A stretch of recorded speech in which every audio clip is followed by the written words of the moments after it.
जय हिंद मेरे प्यारे दोस्तों। आज हम लोग पढ़ेंगे क्लास 10 का साइंस। क्लास 10 का साइंस पढ़ेंगे, वो भी बिना पढ़े पास होने का ट्रिक। एक बात और है यार, हम लोग वीडियो देख रहे हैं यानी कि शेयर तो कीजिए और कुछ प्यार भरा कमेंट तो कीजिए। आप पेमेंट कमेंट करेंगे तो हमारा उत्साह बढ़ेगा और अच्छी से अच्छी वीडियो बनाएंगे। और कोई गलती हो रहा है तो उसे भी कमेंट के माध्यम लिखिए कि सारी गलती हो रही है, हम उसको सुधारने की भी कोशिश करेंगे, ठीक ना। देखिए कह रहा है बिना पढ़े विज्ञान में पास होने का ट्रिक, यानी बिना पढ़े विज्ञान में पास कैसे हुआ जाए वो ट्रिक है। कह रहा है कि बिना पढ़े बिना याद किए, कह रहा है कि 100% गारंटी पूरा नंबर मिलेगा, यानी कि 100% की गारंटी है आपको पूरा नंबर मिलेगा बिना पढ़े पास होने का ट्रिक। कह रहा है कि टीचर खुश होकर पूरा नंबर देंगे, यानी जो टीचर हैं वो खुश होकर आपको पूरा नंबर देंगे और आप कभी ज़िंदगी में फेल नहीं होंगे। ये गारंटी हमारी है, वो भी गारंटी 100% की है। और जितने आप ट्रिक बता रहे हैं, जितने स्टेप बता रहे हैं, यदि आप पूरे स्टेप को फॉलो करेंगे तो ज़िंदगी में आप कभी फेल हो ही नहीं सकते हैं। ये गारंटी हमारी है। बस इस वीडियो में शुरू से अंत तक बने रहिएगा और बिना स्किप किए वीडियो को लास्ट तक जरूर देखिएगा और अपने मित्रों के साथ भी शेयर कीजिए। उन्हें बताइए कि कन्हैया कोचिंग क्लासेज में ऑल सब्जेक्ट की ज़बरदस्त तैयारी करा रही है। और हाँ, प्यार भरा कमेंट जरूर कीजिएगा। आप लोग कमेंट नहीं करते हैं, कमेंट जरूर कीजिए, शेयर कीजिए। देखो क्या कर रहा है कि बिना पढ़े विज्ञान में पास होने का ट्रिक क्लास 10 के लिए, और भी 100% श्योर है आप अच्छे नंबर से पास हो जाएंगे। कह रहा है कि टीचर खुश होकर भी नंबर देंगे, आपका जिंदगी में फेल होना ही नहीं है। अब देखिए इसलिए सबसे पहले प्रश्न उत्तर संख्या लिखना है और कैसे लिखना है ध्यान दीजिएगा, अभी बताया जाएगा। अब इसमें देखो आगे क्या कर रहा है। अगर आपको किसी प्रश्न का उत्तर नहीं आ रहा है, अगर मान लीजिए आप कोई क्वेश्चन सोल्व कर रहे हैं और उसमें आपको किसी भी प्रश्न का उत्तर नहीं याद है तो क्या करेंगे। आप क्वेश्चन पढ़ रहे हैं, सोल्व करने गए और आपको किसी भी प्रश्न का आंसर नहीं पता है तो आप क्या करेंगे। कह रहा है कि उस ट्रिक लगाना, उस ट्रिक के द्वारा हम पास होंगे, एकदम 6 नंबर से पास होंगे। कह रहा है कि पूरा नंबर मिलेगा। अगर इस ट्रिक को आप फॉलो कर दिए तो आपको पूरा से पूरा नंबर मिलेगा। ये गारंटी हमारी होगी 100%। अब अच्छे नंबर, अगर आपको कुछ नहीं पता है साइंस में, बिना पढ़े बिना लिखे कुछ आप याद नहीं किए हैं, तभी अच्छे नंबर से पास हो जाएंगे। कह रहा है कि अगर कोई सवाल नहीं आता है तो टिक लगा दीजिए। अगर कोई सवाल है, न्यूमेरिकल क्वेश्चन है और आपको सवाल भी नहीं आ रहा है तो आप एक ट्रिक लगा दीजिए, अच्छे नंबर से पास हो जाएंगे। कह रहा है कि अगर कोई चित्र नहीं आ रहा है और आपको कोई चित्र नहीं आ रहा है तो एक टिक लगाना है। देखिए स्टेप बाय स्टेप सब क्वेश्चन बताएंगे। यदि आपको वैकल्पिक क्वेश्चन नहीं आ रहा है तो हम टिक द्वारा कैसे सोल्व करेंगे। यदि हमें अगर कोई सवाल नहीं आ रहा है तो कैसे टिक द्वारा सोल्व करेंगे। यदि हमें कोई चित्र नहीं आ रहा है तो हम उसे कैसे सोल्व करेंगे, ट्रिक द्वारा। इसलिए वीडियो को बिना स्किप किए शुरू से अंत तक बने रहिएगा। और देखिए आज का वीडियो बहुत ही धांसू होने वाला है। ये वीडियो उनके लिए जो विज्ञान में बिल्कुल कुछ नहीं पढ़े हैं, और ये वीडियो उनके लिए भी है जो विज्ञान में बहुत कुछ पढ़े हैं लेकिन कुछ भूल जा रहे हैं, कुछ गलती कर दे, कोई क्वेश्चन नहीं समझ में आ रहा है, वो भी ट्रिक को फॉलो करेंगे तो अच्छे से अच्छे नंबर से पास हो जाएंगे। अब कह रहे देखिए जो सवाल नहीं आ रहा है, अगर जो सवाल आपको नहीं आ रहे हैं तब प्रश्नोत्तर संख्या उसको कैसे सॉल्व करेंगे ये ध्यान देना। इसलिए वीडियो में शुरू से अंत तक बने रहिएगा। अब ध्यान दीजिए, सबसे पहले स्टार्टिंग करें हम ऑब्जेक्टिव क्वेश्चन का। देखिए कह रहा कि यदि अगर आपको एमसीक्यू यानी मल्टीपल चॉइस क्वेश्चन का प्रश्न एग्जाम में आ जाए, अगर मल्टीपल चॉइस क्वेश्चन प्रश्न एग्जाम में आ रहा है, आपको नहीं आ रहा है तो कैसे सोल्व करेंगे। देखिए मल्टीपल चॉइस क्वेश्चन में 4 ऑप्शन मिलेंगे और option A, option B, option C और ऑप्शन डी। यदि ऑप्शन डी में अगर कहीं भी सभी दिया रहे तो आपका 100% ट्रू होगा, ये ध्यान दीजिएगा। यदि ऑब्जेक्टिव क्वेश्चन में सभी दिया रहे तो उसको आंख बंद कर टिक मार दीजिएगा, वो आपका सही होगा। और ये तो आपको पता ही होगा कि पेपर में सबसे ज़्यादा सही होने वाला ऑब्जेक्टिव क्वेश्चन ए व सी होता है। यानी पेपर में बोर्ड एग्जाम में सबसे ज़्यादा सही होने वाला ऑब्जेक्टिव क्वेश्चन ये वो सही होता है। यानी शुरू में क्या करेंगे, जिस समय सॉल्व कर रहे हैं शुरू में ए मारते चलिएगा, ठीक है ना, ए मार दीजिएगा, फिर कुछ बार हमें सी मारना स्टार्ट कर देंगे, ठीक ना। यानी अधिकतर क्वेश्चन हमें ए या सी बोर्ड एग्जाम में सही होता है।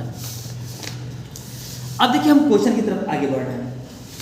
देखिए अगर मान लीजिए क्वेश्चन हमें आ जाए, अगर हमें क्वेश्चन आ जाए तो क्वेश्चन को कैसे हमें सोल्व करना है, ठीक है जी। जैसे क्वेश्चन हमारा आ गया, अस्पष्ट दृष्टि की न्यूनतम दूरी से क्या अभिप्राय है।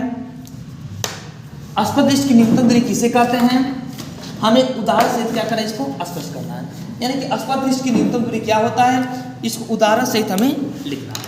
अब ध्यान दीजिएगा, तो सबसे पहले हम क्या करेंगे, सबसे पहले देखिएगा क्वेश्चन कॉपी लेंगे। आप कॉपी में देखिए बढ़िया से एकदम देखिए, बढ़िया से मैंने क्या किया, खंड जिस सेक्शन का क्वेश्चन सोल्व कर रहे हैं, यानी खंड क ख ग जिस सेक्शन का आप क्वेश्चन सोल्व कर रहे हैं उससे आराम से ऊपर हम क्या करेंगे, लिख देंगे। खंड जो भी हो आराम से इसको लिख दीजिएगा। उसके बाद प्रश्नोत्तर संख्या कौन सा सोल्व कर रहे हैं उसको लिख दीजिएगा। फिर जैसे आ गया क्वेश्चन पूछा था ना कि अस्पष्ट दृष्टि की न्यूनतम दूरी किसे कहते हैं, चाहे इससे क्या अभिप्राय है, तो हेडिंग हो अस्पष्ट दृष्टि की न्यूनतम दूरी। तो लिखिएगा अस्पष्ट दृष्टि की न्यूनतम दूरी वह दूरी है जिसमें, यानी अस्पष्ट दृष्टि की न्यूनतम दूरी वह दूरी है जिसमें या जो, इसके बाद हमें नहीं आ रहा है। तो आप देखिए हम अस्पष्ट दृष्टि की न्यूनतम दूरी पढ़ रहे हैं, यानी कि साइंस का चैप्टर है, सब्जेक्ट है, साइंस का वीडियो बना रहे हैं, साइंस का पेपर आप दे रहे हैं। तो सबसे पहले क्या करेंगे, इतना तो हमें पता ना, अस्पष्ट दृष्टि की न्यूनतम दूरी वह दूरी होती है जिसमें या जो आपको सटीक लगे वो लगाइएगा, जिसमें उसका डॉटेड लाइन है, यानी कि इसके बाद हमें नहीं पता है, तो इसमें साइंस संबंधित कुछ भी बात हम लिख सकते हैं। अरे फालतू चीज़ नहीं लिखना है, यानी गाना बजाना में नहीं लिखना है, साइंस संबंधी कोई भी बात है, जैसे ओम का नियम हुआ, कोई बड़ा यदि कोई लॉन्ग क्वेश्चन हो, उसका लॉन्ग क्वेश्चन उसका 20 वाला पार्ट यहाँ लिख सकते हैं, अब इसको लिख देंगे, उससे हम अस्पष्ट दृष्टि की न्यूनतम दूरी कहते हैं। यानी अस्पष्ट दृष्टि की न्यूनतम दूरी वह दूरी है जिसमें जो भी लिखिएगा, भाई साइंस की बातें लिखिएगा, फिजिक्स की बातें लिखिएगा, और उससे हम अस्पष्ट दृष्टि की न्यूनतम दूरी कहते हैं। और हमें वो भी नहीं समझ में आ रहा है तो क्या करें, कोई लॉन्ग क्वेश्चन लिखिएगा, लॉन्ग क्वेश्चन का बीच वाला पार्ट आराम से लिख दीजिएगा। चाहे देखिए अस्पष्ट दृष्टि की न्यूनतम दूरी वह दूरी होती है जिसमें मनुष्य को, ठीक ना, 25 सेंटीमीटर दूरी की वस्तु स्पष्ट दिखाई देती है, अस्पष्ट दृष्टि की न्यूनतम दूरी होती है। ये मान लीजिए आज एक क्वेश्चन प्रतिरोध किसे कहते हैं, जैसे क्वेश्चन नेक्स्ट कह रहा है प्रतिरोध किसे कहते हैं, तो फिर हेडिंग उसी तरह डालिएगा। जैसे कह रहा है कि प्रतिरोध किसे कहते हैं, तो आपको पता है ना कि प्रतिरोध क्या होता है, तो प्रतिरोध उसी तरह हेडिंग डाल दीजिएगा, आप इस तरह हेडिंग डाल दीजिएगा। जैसे प्रतिरोध है तो सबसे पहले हम क्या करेंगे, आप खंड यानी खंड जो जिस खंड का क्वेश्चन सोल्व करें खंड डाल देंगे, फिर प्रश्नोत्तर संख्या डालेंगे, प्रश्नोत्तर संख्या बीच में डालना है, और जो उसका हेडिंग डालिएगा प्रतिरोध, प्रतिरोध डाल दिए, उसका प्रतिरोध डे डाल के लिखिएगा कि प्रतिरोध वह प्रतिरोध है, लिख दीजिएगा प्रतिरोध वह प्रतिरोध है, वह प्रतिरोध है, फिर जिसमें लास्ट में हमें क्या करना है, वही क्वेश्चन कोई लॉन्ग क्वेश्चन वाला 20 पॉइंट लिखिएगा, चाहे फिजिक्स की जो भी बातें याद हो 20 में भर दीजिएगा, और लास्ट लिखिए उसे हम प्रतिरोध कहते हैं। आराम से कर सकते हैं। अब देखिए जैसे अगला क्वेश्चन हमें मिल जाए, अब देखिए तो सुंदर सुटेबल, अगर हैंड राइटिंग आपको नहीं मिल रही है तो 2 वर्डों के बीच में यदि कलम की नींव रखने वाली की जगह छोड़ दीजिएगा। अब देखिए अगला क्वेश्चन जैसे हमें मिल जाए और हमें कोई क्वेश्चन जिससे नहीं आ रहा है सोल्व करने के लिए, यानी कि अगर कोई न्यूमेरिकल क्वेश्चन आ जाए, जैसे आपका न्यूमेरिकल क्वेश्चन आ जाए हमें सोल्व करने नहीं आ रहा है, तो न्यूमेरिकल क्वेश्चन कैसे सोल्व करेंगे। आपको देखिए जैसे एक क्वेश्चन दिखाई दे रहा है, आपको क्वेश्चन जो नेक्स्ट है देखो कह रहा है एक उत्तल दर्पण की फोकस दूरी 15 सेंटीमीटर है, एक वस्तु इसके मुख्य अक्ष पर ध्रुव से 30 सेंटीमीटर दूरी पर रखी है, वस्तु के प्रतिबिंब की स्थिति ज्ञात कीजिए तथा इसका किनारा बनाइए। यानी कि एक उत्तल दर्पण, देखिए क्या क्या दिया है, सबसे पहले उसी तरह क्या करेंगे, प्रश्नोत्तर संख्या लिखेंगे, फिर क्या करेंगे हम प्रश्नानुसार, फिर दिया क्या क्या दिया हमें, फोकस दूरी 15 सेंटीमीटर है, वस्तु की दूरी कितना है 30 सेंटीमीटर है। अब देखिए जब दर्पण है तो आपको पता है जो भी मान होती है निगेटिव होती है, जैसा हमें आपको दिखाई दे रहा है कौन है उत्तल दर्पण में यू हमेशा माइनस ही होता है। लिख दीजिएगा हमें क्या ज्ञात करना है, प्रतिबिंब की स्थिति भी को हमें ज्ञात करना है। इसके बाद देखिए हल, हल कैसे करेंगे, कह कि ये सूत्र याद है तो लिखो और मत लिखो, अगर ये सूत्र आपको याद है तो लिखिए अन्यथा मत लिखिए। सूत्र याद है तो आराम से हम सोल्व करते हैं, दर्पण है तो 1/f बराबर 1/v अब प्लस 1/u। आराम से अगर मान रखना चाह रहे हैं तो मान आराम से रखिएगा 1/15 और 1/v तो हमें फाइंड करना है। इसका मान होता है 1/u, हमेशा 30 से होता है, माइनस u का मान 30 से होता है। अब इधर लाएंगे, अगर आपको सोल्व करना है तो सोल्व कर दीजिए, अन्यथा ही छोड़ दीजिए। अगर आपका 4 नंबर का क्वेश्चन है तो आपका 3 नंबर कहीं जाने वाला नहीं, एक गारंटी हमारी है। और साइंस में एकदम अच्छे नंबर से पास होंगे। बस वीडियो में शुरू से अंत तक बने रहिएगा, वो भी बिना स्किप किए, ठीक है ना। प्रश्नानुसार दिया है, जो मान दिया होगा आराम से हम क्या कर सकते हैं, इसको लिख सकते हैं। एकदम बढ़िया ध्यान देना। और मान लीजिए कोई क्वेश्चन हमें इस तरह क्वेश्चन आ जाए कि जैसे हमें आरेख बनाना है, जैसे आपको एक क्वेश्चन दिखाई दे रहा है कि क्वेश्चन हमें दे दिया है कि नीचे दिए गए पदों को सचित्र वर्णन करना है। फोकस दूरी क्या होता है, फोकस तल क्या होता है, यानी कि इसका हमें सचित्र वर्णन करना है। तो सचित्र वर्णन कैसे करेंगे, ध्यान दीजिएगा। तो सचित्र यानी चित्र बना के हमें वर्णन करना है। तो सबसे देखो कह रहा है कि फोकस दूरी और फोकस तल, ये दोनों का हमें क्या करना है, सचित्र वर्णन करना है। तो सीधे देखिए, फिर उसी तरह खंड, जिस खंड का क्वेश्चन हो खंड डाल दीजिएगा। अब प्रश्नोत्तर संख्या जो भी हो, 4, 5, 6 जो भी हो, इतना डाल दीजिएगा। अब देखिए फोकस तल, इतना तो पता है कि जो फोकस तल जो फोकस दूरी आपका दर्पण में ही होता है, तो दर्पण बना दीजिएगा। आराम, ये अवतल दर्पण है, इस तरह बना के देखिए। एक एरो इस तरह जाएगा, फिर एरो उससे जाएगा, तो एरो का सिंबल जरूर लगाइएगा, यानी एरो किधर जा रही है, किधर आ रही है, फिर टकरा कर फिर इससे गुजर जाएगी। आपको पता है फोकस तल को, फोकस दूरी को हम फोकस दूरी को हम एफ से लिखते हैं। एफ जरूर, एफ मत भूलिएगा कि फोकस दूरी की एफ से हम लिखते हैं।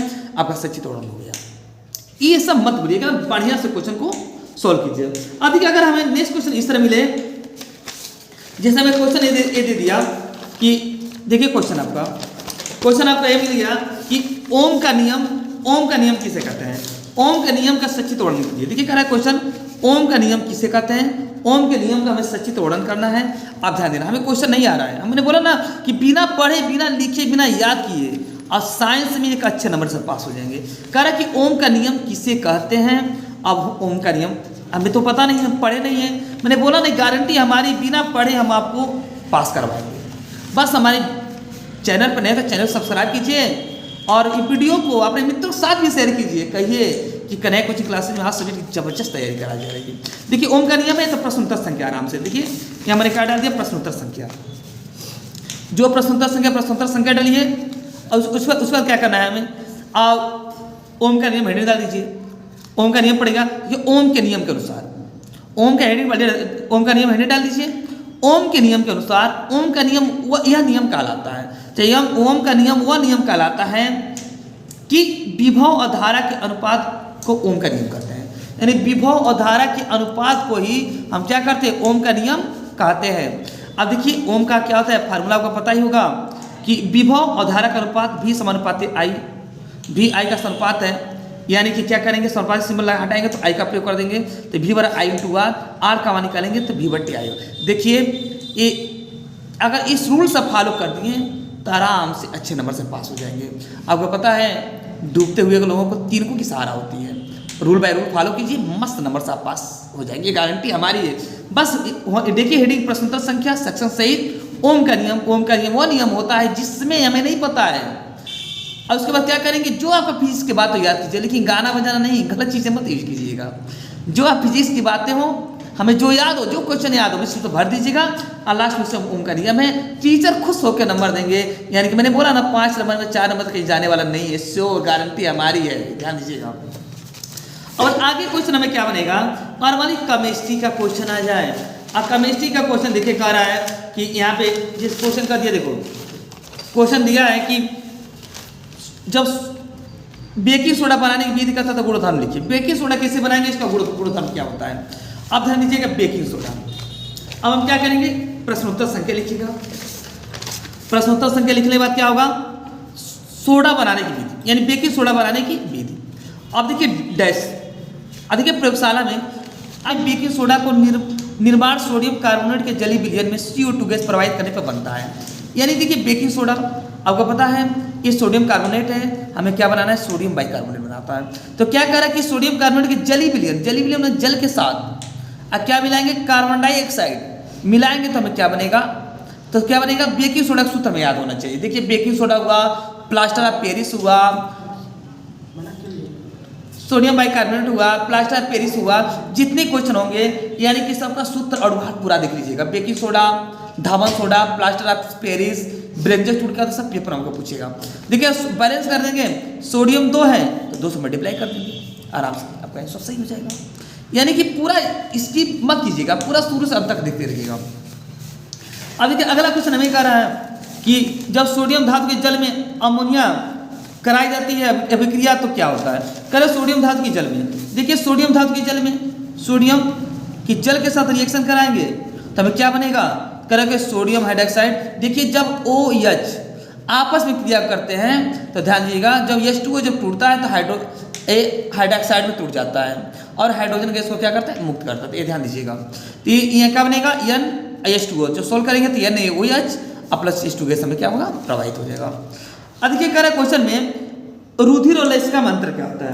कह रहा कि रुधिर और लसिका में अंतर क्या होता है, इसके बारे में हमें लिखना है। अब देखिए रुधिर और लसिका में अंतर, देखिए ये भी मोस्ट इंपोर्टेंट क्वेश्चन है। देखिए यदि हमें क्वेश्चन नहीं आ रहा है तो क्वेश्चन को कैसे हम सोल्व करेंगे, ये ध्यान दीजिएगा। तो देखिए रुधिर और लसिका में अंतर, तो सबसे पहले क्या करेंगे, प्रश्नोत्तर खंड सेक्शन सहित प्रश्नोत्तर संख्या, एक और रुधिर एक और लसिका। अब कह रहा है रुधिर, कह रहा है कि इसमें एक बात और है, इसमें अपोजिट होगा, जो इसमें प्रेजेंट होगा इसमें एब्सेंट होता है, जो इसमें होगा उसमें नहीं होगा। ये पहला क्लियर पॉइंट है। अब 2 ही पॉइंट लिख सकते हैं। तो कर रुधिर गहरे लाल रंग का उत्तक है, या डाल सकते हैं रुधिर गहरे लाल रंग का उत्तक नहीं है। कह रहा कि इसमें RBCS उपस्थित होता है, इसमें उपस्थित नहीं होता है। बस इसमें जो प्रेजेंट होगा उसमें एब्सेंट होगा, ये ध्यान दीजिएगा। जो इसमें होगा इसमें नहीं होगा। यानी देखिए गहरे लाल रंग का होता है, गहरे लाल रंग का नहीं होता है। इसमें क्या करता है कि RBS उपस्थित होता है, इसमें RBS उपस्थित नहीं होता है। देखिएगा इतना लॉजिक तरीका से पढ़ रहे हैं आप लोग। इसमें जो प्रेजेंट उसमें एब्सेंट होगा। अब देखिए इस तरह क्वेश्चन देखिएगा, अगर हमारे बायोलॉजी में कोई चित्र वाला क्वेश्चन आ जाए, जो कह रहा है कि मनुष्य के पाचन तंत्र का चित्र वर्णन कीजिएगा। देखिए अगर हमें कुछ फिगर उगर बनाना, देखो मनुष्य के पाचन तंत्र का चित्र वर्णन करना है और फिगर बनाने नहीं आ रहा, थोड़ा सा बस देखिएगा, आप फिगर उठाकर देखिए, प्रश्नोत्तर संख्या डाल के आराम से फिगर देखो मैंने कितना के, जब आराम से मनुष्य को इस तरह से बनाया जाता है, इस तरह बना के मुंह बना के इस तरह आराम से निकाल सकते हैं। यहाँ से जो ग्रास नली निकालिएगा, यहाँ से इस तरह बना दीजिएगा, यहाँ से उत्तक निकाल दीजिएगा, जिससे देखिए दांत हुआ, मुख हुआ, जीव, अगर नाम डाल देंगे तो और अच्छा नंबर मिलेगा। दांत, मुख, जीव, ग्रसनी, जो आपका समझ में आए, एक जो भी है आराम से बना दीजिए। मनुष्य बना, आपको अपना ही फिगर बना दीजिए। कोई व्यक्ति बैठा आपके साथ पेपर दे रहा है, उसका फिगर ड्रा कर दीजिए आराम से। दांत, मुख, जीव तो पता ही होगा कहाँ हो पा, जितने पार्ट होते हैं सब शरीर के अंदर ही पाए जाते हैं। एकदम अच्छे नंबर से पास हो जाएंगे, गारंटी हमारी है कि आप बढ़िया से बढ़िया नंबर पास हो जाएंगे। अब देखिए पूछ देता IPSC ने, जब केमिस्ट्री पूछेगा IPSC से, मान लीजिए आपको पता है CHO क्या होता है, अल ग्रुप का होता है, एल्डिहाइड का, और OH होता है एल्कोहल ग्रुप का होता है, इसको लास्ट में आल लगाता है, लगता है। COH अवर क्या होता है, OE का अम्ल होता है।